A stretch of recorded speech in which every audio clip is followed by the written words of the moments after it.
Dear students, how are you? ముందుగా మా YouTube channel GRM Rao e-learning సెంటర్కి స్వాగతం. డియర్ స్టూడెంట్స్, ఈరోజు థర్డ్ బీకామ్ విద్యార్థులకి 5th సెమిస్టర్లో ఉన్న సెంట్రల్ బ్యాంకింగ్ అనే సబ్జెక్ట్లోని ఒక టాపిక్తో మీ ముందుకు రావడం జరిగింది. డియర్ స్టూడెంట్స్, సెంట్రల్ బ్యాంకింగ్ అనే సబ్జెక్ట్లో మనం క్రితం క్లాస్లో సిఆర్ఆర్ అంటే క్యాష్ రిజర్వ్ రేషియో గురించి చర్చించుకున్నాం.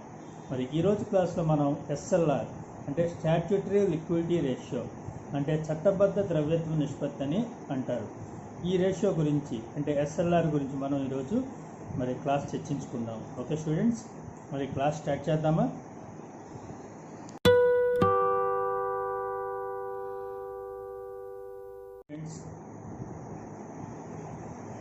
ఎస్ఎల్ఆర్ అంటే చట్టబద్ధ ద్రవ్యత్వ నిష్పత్తి అంటే ఇంగ్లీష్లో దీన్ని స్టాట్యూటరీ లిక్విడిటీ రేషియో అని చెప్పేసి అంటారు.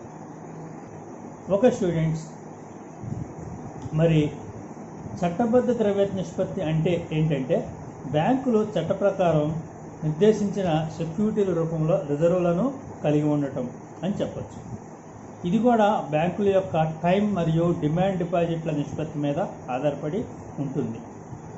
అంటే బ్యాంకింగ్ రెగ్యులేషన్ చట్టం 1949 సెక్షన్ 24 ప్రకారం భారతదేశంలో ప్రతి బ్యాంకింగ్ కంపెనీ కూడా తమ మొత్తం డిమాండ్ మరియు టైం డిపాజిట్లలో భారతీయ రిజర్వ్ బ్యాంకు ఆమోదించిన శాతం మొత్తానికి తక్కువ కాకుండా నగదు కానీ బంగారం కానీ ఊహాజనితమైన ఆమోదం పొందిన సెక్యూరిటీల రూపంలో రిజర్వ్ను కలిగి ఉండే నిష్పత్తి ఏదైతే ఉంటుందో దాన్నే చట్టబద్ధ ద్రవ్యత్వ నిష్పత్తి అని చెప్పేసి అంటారు.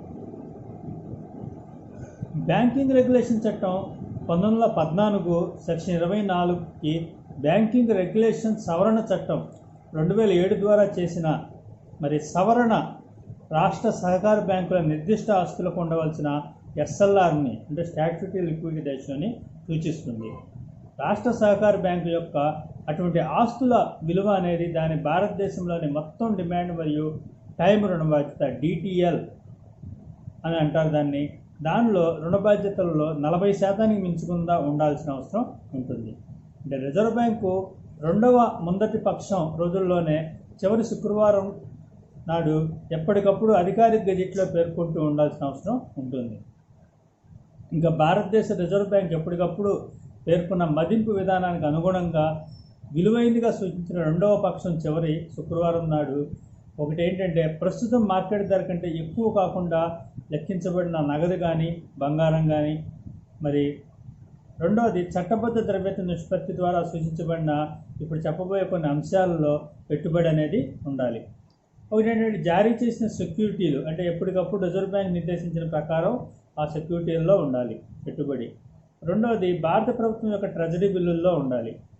మూడవది మరి ఏ ఇతర సెక్యూరిటీ అయినా సరే రిజర్వ్ బ్యాంక్ ద్వారా పేర్కొనబడిన లేదా పేర్కొన్న సెక్యూరిటీతో సహా ద్రవ్యత్వ సర్దుబాటు సౌకర్యం ద్వారా ఆర్బీఐ సేకరించిన వాటి కింద నమోదైనట్లయితే ఇందుకోసం అర్హత పొందిన ఆస్తులుగా పరిగణించకూడదని చెప్పేసి చెప్పచ్చు. ఇప్పుడు చెప్పినటువంటి నిర్ణీతమైన శాతాన్ని లెక్కించడానికి ఎస్ఎల్ఆర్కి సెక్యూరిటీలను చేర్చకూడదని చెప్పేసి గుర్తుంచుకోవాలి. ఓకే స్టూడెంట్స్, ఇప్పుడు పైన తెలిపిన ఉద్దేశం లెక్కించుట కొరకు భారతదేశంలో నగదు నిర్వహణ కొరకు మరి కొన్ని అంశాలను లెక్కలో తీసుకోవాల్సిన అవసరం ఉంటుంది. అవేంటంటే ఒకటి, బ్యాంకింగ్ రెగ్యులేషన్ చట్టం 1949 సెక్షన్ 11 సబ్సెక్షన్ 2 ప్రకారం రిజర్వ్ బ్యాంకు ద్వారా భారతదేశానికి వెలుపల నమోదు కాబడిన బ్యాంకింగ్ కంపెనీల ద్వారా చేయవలసిన డిపాజిట్లని. రెండవది, రిజర్వ్ బ్యాంక్ ఆఫ్ ఇండియా చట్టం 1934 సెక్షన్ 42 ప్రకారం షెడ్యూల్డ్ బ్యాంకులు అవసరమైన నిల్వల కన్నా అధికంగా ఉంచాల్సిన నిల్వలని. మూడవది, భారతదేశంలో ఇతర షెడ్యూల్డ్ వాణిజ్య బ్యాంకుల వద్ద ఉన్న కరెంటు ఖాతాల నికర నిల్వలు. ఇంకా వీటిని ఏం చేయాలి అంటే లెక్కలోనికి తీసుకోవాల్సిన అవసరం ఉంటుంది అంటే భారతదేశంలో నగదు నిర్వహణ కొరకు. ఓకే స్టూడెంట్స్, మరి ఎస్ఎల్ఆర్ని లెక్కించే విధానం ఏంటి అని అంటే బ్యాంకింగ్ రెగ్యులేషన్ చట్టంలో చెప్పడం జరిగింది. దీన్ని బ్యాంకింగ్ రెగ్యులేషన్ చట్టం 1949 సెక్షన్ 24 సబ్సెక్షన్ 2 మరి క్లాజ్ బీల్ ప్రకారం ఎస్ఎల్ఆర్ కోసం అని చెప్పేసి మొత్తం నికర డిమాండ్ కానీ టైం రుణ బాధ్యతలు అని లెక్కించే విధానం స్థూలంగా సిఆర్ఆర్ లెక్కించే విధానాన్ని పోలి ఉంటుందని చెప్పచ్చు.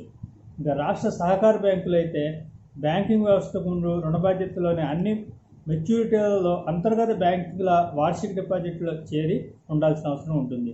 అదేవిధంగా ఎస్ఎల్ఆర్ కోసం ఎన్డిటిఎల్ లెక్కించేటప్పుడు మరి బ్యాంకింగ్ సిస్టమ్ అందులో ఆస్తుల్లోని అంతర్గత బ్యాంకుల ఆస్తులు కానీ వార్షిక డిపాజిట్లలో ఈ బ్యాంకులు చేరి ఉండాల్సిన అవసరం ఉంటుంది. ఇంకా ఎస్ఎల్ఆర్ కోసం ఆమోదించబడిన సెక్యూరిటీల వర్గీకరణ ఇంకా విలువను లెక్కించడం అనేది ఎలా ఉంటుందో చూద్దాం. అనుమతించబడిన సెక్యూరిటీలు ఏవైతే ఉంటాయో వాటి వర్గీకరణ కానీ ఇంకా వాటి విలువను లెక్కించడం అనేది ఆర్బీఐ ఎప్పటికప్పుడు ప్రుడెన్షియల్ నిబంధనలపై చేసిన వర్గీకరణ, బ్యాంకుల చేత చేయబడిన పెట్టుబడి పోర్ట్ఫోలియో కార్యకలాపాలు ఇంకా విలువలను లెక్కించడం ద్వారా ఆర్బీఐ నిర్దేశాల ద్వారా మార్గదర్శకం అనేది చేస్తుంది.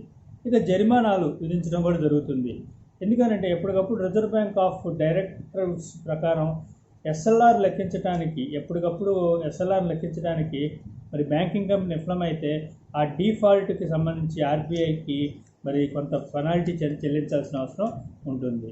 ఇంకా ఫామ్ 8లో రిటర్న్ ఎస్ఎల్ఆర్కి సంబంధించి ఏమున్నాయో మనం చెప్పచ్చు. ఒకటి ఏంటంటే బ్యాంకులు ప్రతి నెల 20వ తేదీలోపు రోజులోపు ఫామ్ 8లో ఉన్న రిటర్న్ను రిజర్వ్ బ్యాంకులు సమర్పించాల్సిన అవసరం ఉంటుంది. ఇది గత నెల ప్రత్యామ్నాయ శుక్రవారాల్లో భారతదేశంలోని వారి డిటిఎల్ వివరాలపై నిర్వహించవలసిన ఎస్ఎల్ఆర్ను చూపించాల్సిన అవసరం ఉంటుంది. అటువంటి చివరి శుక్రవారం నెగోషియబుల్ ఇన్స్ట్రుమెంట్ చట్టం 1881 ప్రకారం పబ్లిక్ హాలిడే అయినట్లయితే వ్యాపారం ముగించి గత చివరి పని దినాన్ని లెక్కలోకి తీసుకోవాల్సిన అవసరం ఉంటుంది. రెండో పాయింట్ ఏంటంటే ఫామ్ 8లో రిటర్న్లో సంబంధించిన వివరం ఏంటంటే రోజువారీ స్థితిని చూపడానికి ఫామ్ 8 రిటర్న్ రూపంలో బ్యాంకుకు అనుబంధంగా ఒక ప్రకటనని బ్యాంకులు సమర్పించాలి. ఒకటి ఏంటంటే ఎస్ఎల్ఆర్లో సమ్మతి కోసం ఉద్దేశించిన ఆస్తులు, సూచించిన నమూనాలో ఆర్బీఐ నిర్వహించవలసిన మిగులు నగదు నిల్వలు, మూడవది ఏంటంటే సెక్యూరిటీలను లెక్కించే విధానం. మరి చట్టబద్ధమైన ఆడిటర్ల చేత డిటిఎల్ కరెక్టివ్నెస్ ధృవీకరణ అనేది కూడా అవసరం ఉంటుంది. అంటే బ్యాంకు యొక్క పుస్తకాల ప్రకారం బయటి బాధ్యతలకు సంబంధించిన అన్ని అంశాలను మరి బ్యాంక్ సరిగ్గా సంగ్రహించి డిటిఎల్ మరి ఎన్డిటిఎల్ మరి కింద ఆర్థిక సంవత్సరం రిజర్వ్ బ్యాంకు సమర్పించిన పక్షం కానీ నెలసరి చట్టబద్ధమైన రిటర్నులో సరిగ్గా ప్రతిబింబించడం అనేది జరుగుతుంది అని చట్టబద్ధమైన ఆటల చేత కూడా ధృవీకరించబడాల్సిన అవసరం ఉంటుంది. ఓకే స్టూడెంట్స్, ఈరోజు క్లాస్లో మనం మరి ఎస్ఎల్ఆర్ గురించి తెలుసుకుందాం. ఎస్ఎల్ఆర్ లెక్కించే విధానం గురించి తెలుసుకుందాం. ఓకే స్టూడెంట్స్, మరి మీకు తదుపరి క్లాస్లో తదుపరి టాపిక్తో మీ ముందుకు రావడం జరుగుతుంది.